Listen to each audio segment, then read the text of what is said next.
Sudah 12 tahun berlalu.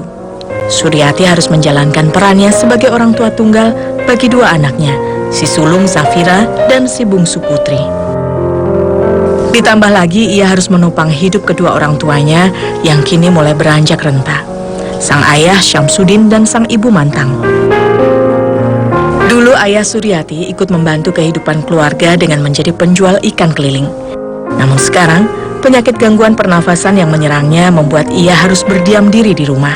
Kalau bapak sakitnya sakit asma, baru matanya juga agak kabur-kabur.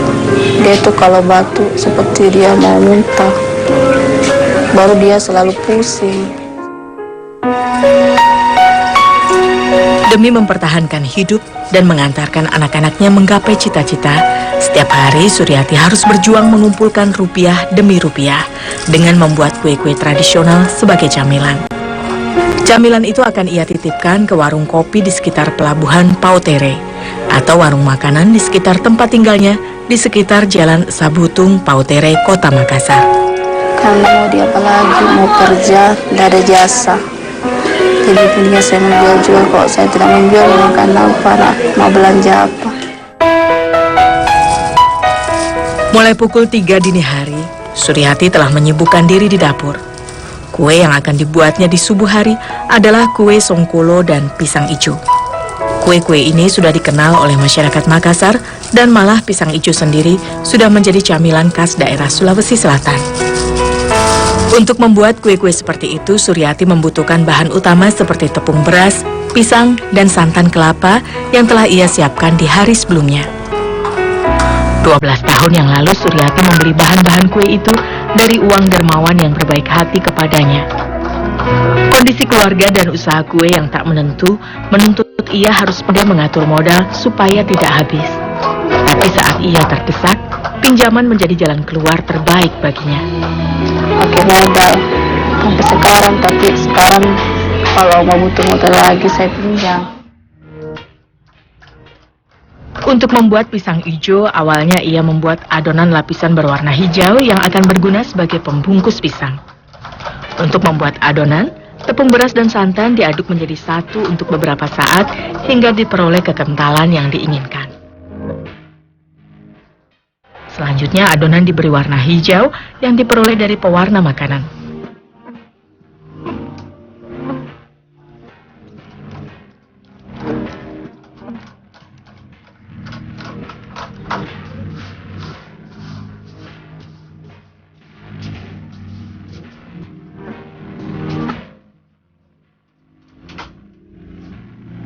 Adonan yang telah mengental kemudian dicetak menjadi lembaran-lembaran.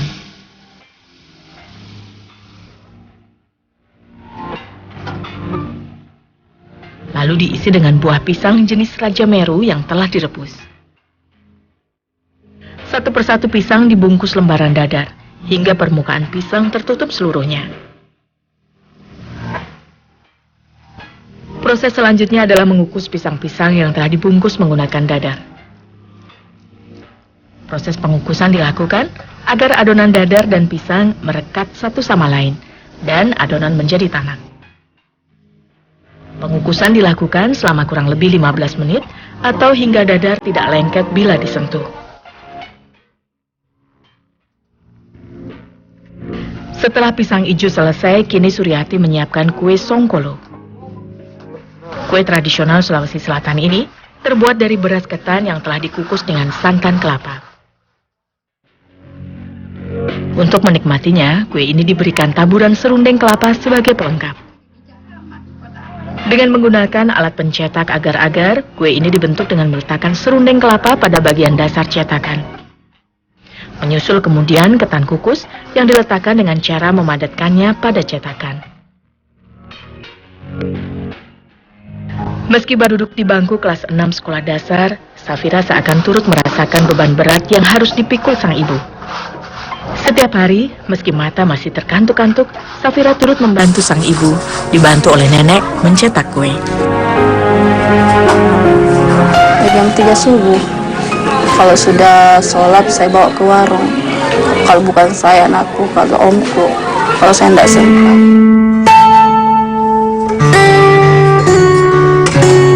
Sejak muda, Suryati telah mengenal cara membuat kue-kue tradisional dengan baik. Tekad kuatnya untuk dapat bertahan demi anak-anaknya terus mendorongnya berusaha tanpa kenal menyerah. Suryati belajar dari apa yang ia temui dalam keseharian. Kemudian, ia terapkan sebagai modal. Baginya belajar tidak harus melalui jalur formal. Apalagi ia hanya sempat mencicipi manisnya pendidikan hingga bangku sekolah dasar saja. Enggak, cuma saya lihat sendiri kalau saya pergi di acara-acara, saya lihat orang bikin kue, makanya saya lihat praktekkan cara bikin kuenya begini. Setelah sang suami pergi menghadap Ilahi, Suryati terus mengasah kemampuannya dengan membuat kue-kue yang kini menjadi sumber penghasilannya. Karena ia tak dapat memasarkannya seorang diri, Suryati mencoba menitipkan jerih payahnya pada para pemilik warung. Dulu pernah saya pernah pergi di warung-warung, saya bertanya, saya mau jual kue ini, dia bilang ya bawa saja. Jadi saya bikin sedikit, ada 10, ada 15, saya bawakan ke warung-warung. Hanya warung itu diterima. Tapi saya pertama itu tidak terlalu laku karena belum banyak pembeli. Setiap makanan ia jual dengan harga Rp500. Itu pun 20%-nya harus ia bagi dengan pemilik warung yang telah berbaik hati menjadi penyambung Suryati dan para pelanggan makanan buatannya.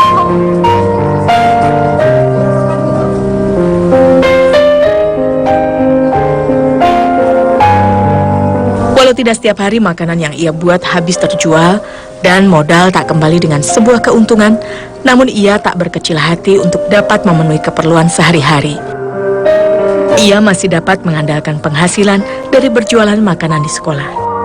Kalau dibandingkan dengan saya menjual gorengan dengan bikin kue, kadang pendapatan ada 50, kadang 40, tidak menentu juga. Kalau banyak pembeli banyak juga.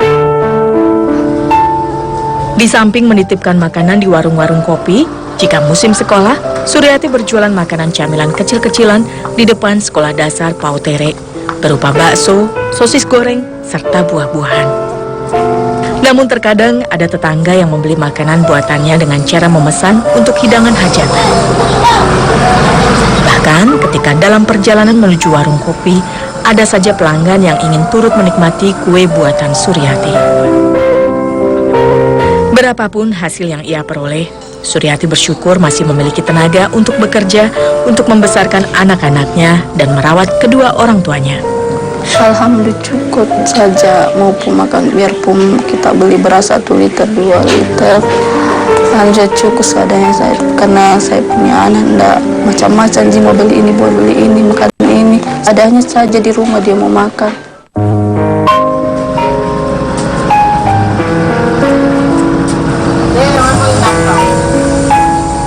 Suryati berharap dapat memiliki tambahan modal untuk berdagang, sehingga ia tak harus dihantui kewajiban membayar hutang modal setiap harinya sebesar Rp12.000.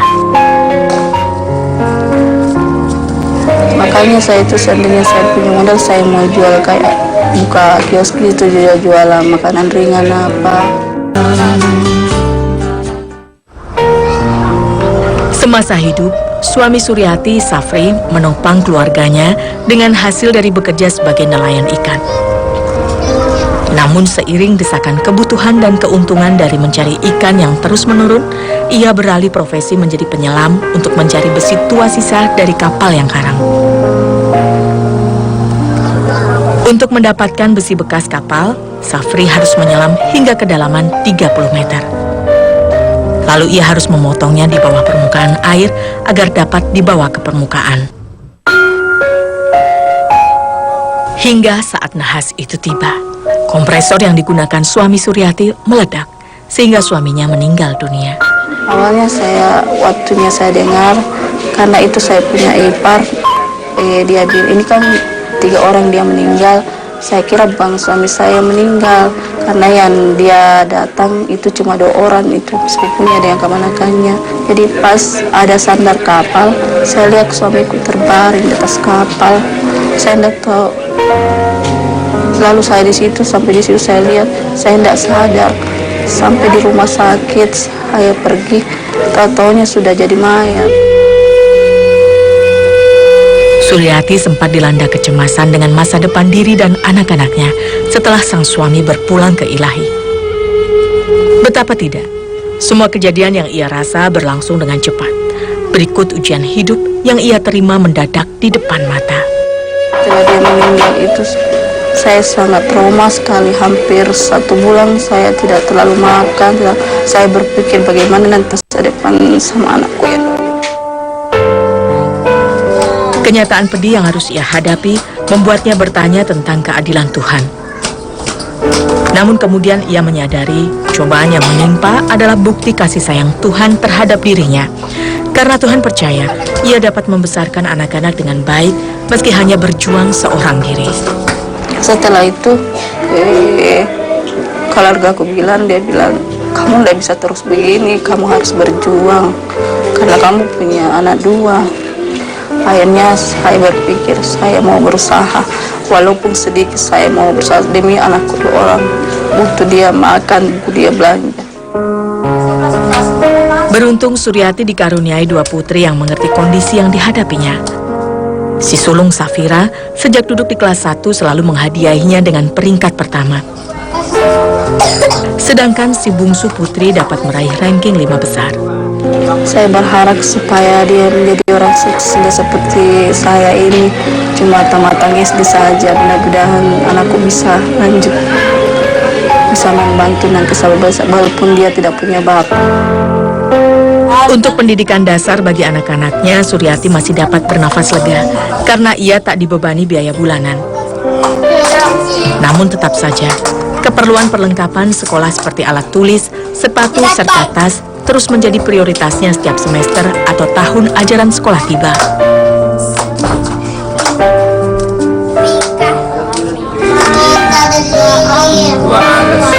Meski bermain adalah kegiatan favoritnya, Safira dan Putri tak pernah absen untuk belajar, terutama membaca kitab suci Al-Quran. Libur sekolah pun bukan berarti ia libur mengaji. Setiap hari pada pukul 2 siang, mereka telah siap menerima pelajaran mengaji dari Paman Suryati yang biasa mereka panggil dengan Paman Muntu. Dulu kan dia mengaji di masjid, tapi anak-anak banyak nakal. Putri itu dengan Fira selalu dipukul, tapi dia juga mengaji di sana, tidak terlalu ada tahu dia. Jadi makanya saya kasih mengaji di neneknya. Akhirnya dia mengaji di neneknya, dia tuh sudah hafal.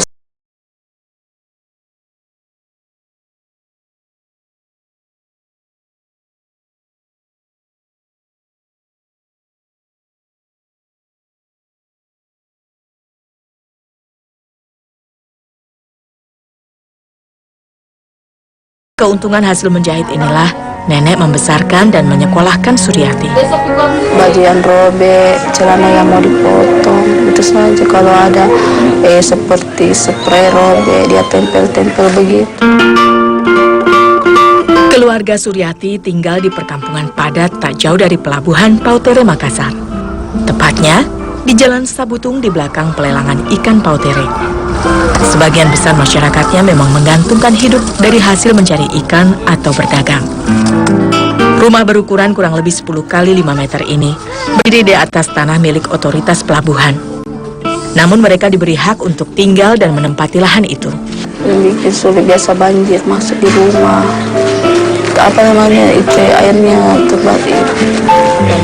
Iya, terlampias. Kadang di atas di rumah kalau kita tidur malam, kadang airnya bocor dari atas seng.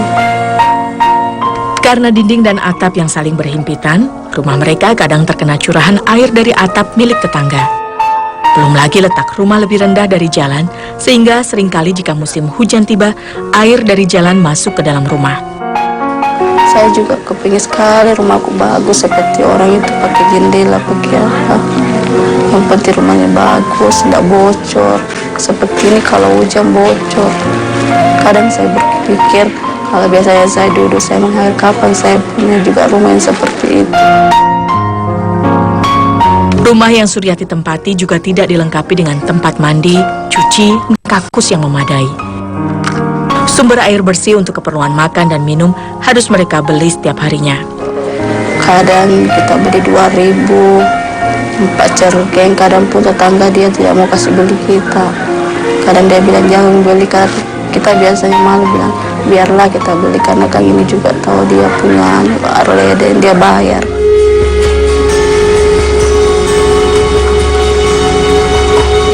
Sebagai orang tua tunggal, Suryati terus berusaha memupuk kekuatan setiap harinya untuk memenuhi tanggung jawabnya sebagai orang tua. Ia yakin Tuhan tidak akan memberikan cobaan melebihi kemampuan hambanya. Dan inilah bukti kuasa Tuhan atas doa-doa Suryati di tengah himpitan keadaan yang terus menemaninya selama ini. Assalamualaikum.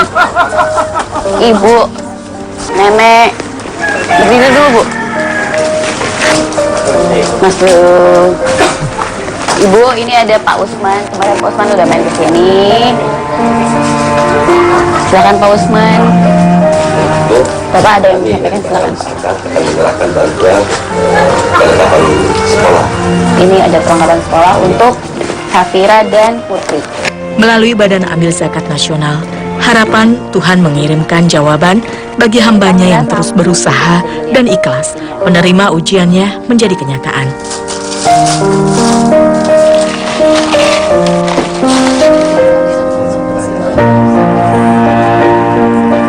Bukan hanya ini, ada lagi bantuan sembako, serahkan sama waktu ini. Kebutuhan sehari-hari, Bu, untuk masak. Semoga bermanfaat. Assalamualaikum.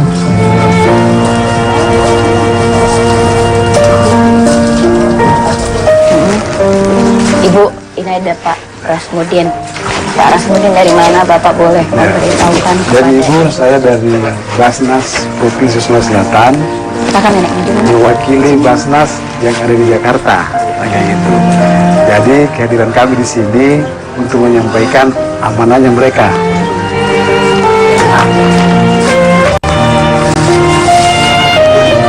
Bantuan berupa modal usaha, beasiswa, dan perlengkapan rumah merupakan amanat yang harus disampaikan Badan Amil Zakat Nasional kepada orang-orang yang berhak menerima dana zakat, termasuk anak yatim. Amin. Bantuan perlengkapan rumah tangga nantinya juga akan dilengkapi dengan pembangunan sarana MCK serta perbaikan beberapa bagian rumah seperti perbaikan atap dan dinding agar keluarga ini dapat tinggal lebih layak dan memadai.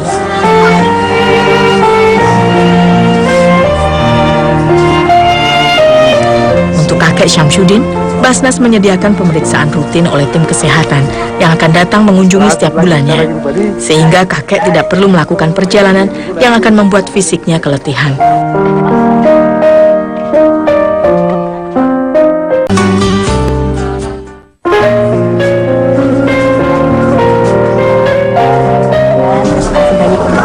Semoga bermanfaat semuanya. Kebahagiaan keluarga Suryati hari ini semoga menjadi kekuatan baginya untuk terus menggapai harapan dan berusaha keras agar anak-anaknya dapat berhasil kelak.